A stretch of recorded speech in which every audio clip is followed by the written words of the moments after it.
Assalomu alaykum kuzatuvchilar. Mana bugun sanamiz 17-mart sanasiga yetib keldik. Mana bahor boshlandi. Xudo xolasa uzumlarga payvand qo'yishni boshladik. Bizga mana payvand qo'yish uchun eng birinchi navbatda qalamcha kerak. Mana kuzda kesib olingan qalamchalar. Mana bular yangi nav chetdan kirib kelgan Everest sorti va boylash uchun salafan va o'tkir pichoq kerak bo'ladi bizga. Mana uzum ko'chatga hozirda payvand qo'yamiz. Bu ko'chatimiz toifa navi uzumni. Buni birinchi payvand qo'yish uchun tagida tekis joyini topib olamiz. Hozir buni ochamiz. Bu ko'chatimiz 1 yoshlik ko'chat.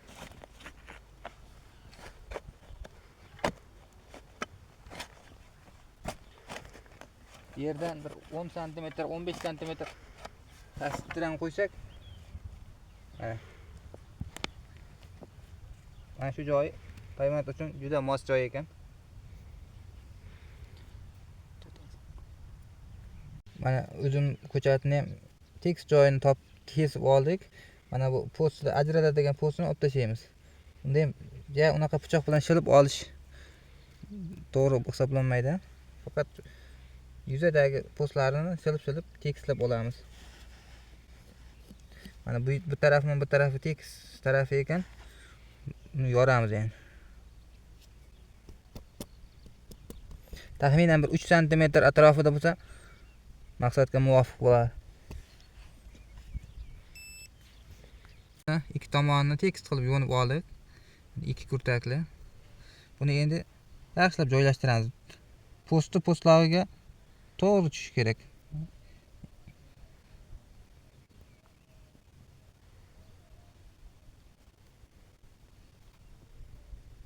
Yani ikki tarafı ham to'g'ri tushdi. Endi buni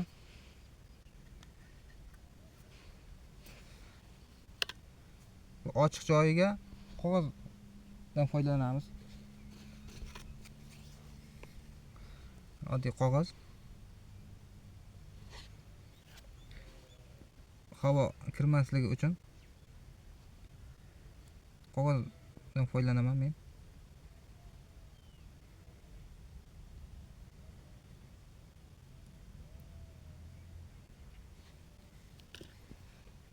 Yani tekis bo'lib tushdi ikki tarafi. Eng e'tibor beradigan jihati mana shu joyi. Keyin buni mahkam qilib, havo kirmaydigan qilib salafon bilan boylaymiz. Buni men strech plyonkadan kesib olaman. U o'zi boylash shart emas, yopishib qoladi o'zi. Juda yaxshi samara beradi.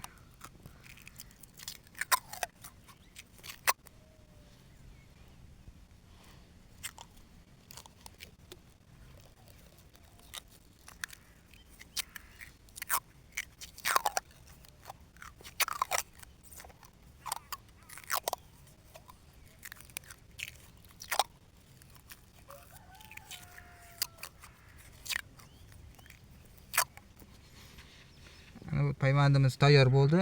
Endi buni atrofini tuproq bilan ko'mib qo'yamiz.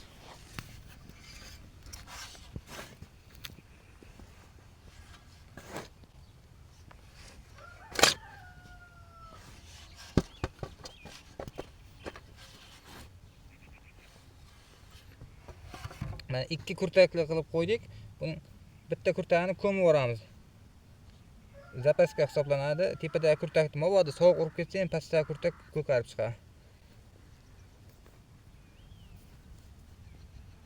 Mana shu holatda payvandimiz tayyor.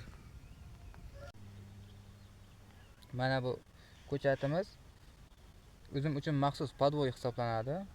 Bu podvoylarning turlari ko'p. Kober 5BB, SO4, Teleki 5T, Repare 10114, bunun juda turlari ko'p. Hozir bizning podvoyimiz Teleki 5T. Bu podvoy ham o'tgan yil ekilgan. Endi hozir bunga ham payvand qilamiz, yangi navni.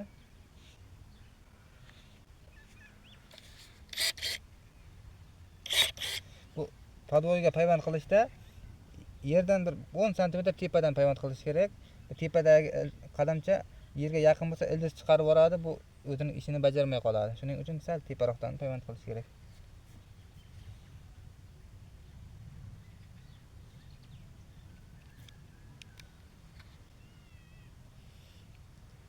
Mana kesib ikki tomonini yo'nib tayyor qilib oldik paymont usti. Endi buni joylashtiramiz. Bu yoqdan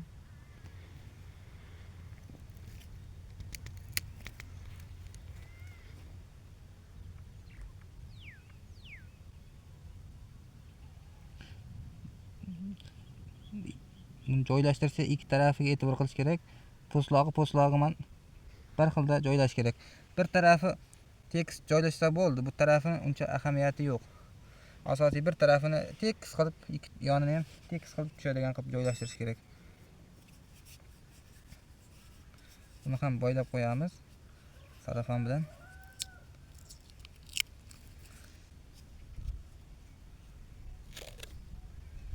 Boylaganda ham ichiga havo kirmaydigan qilib mahkam qilib boylash kerak.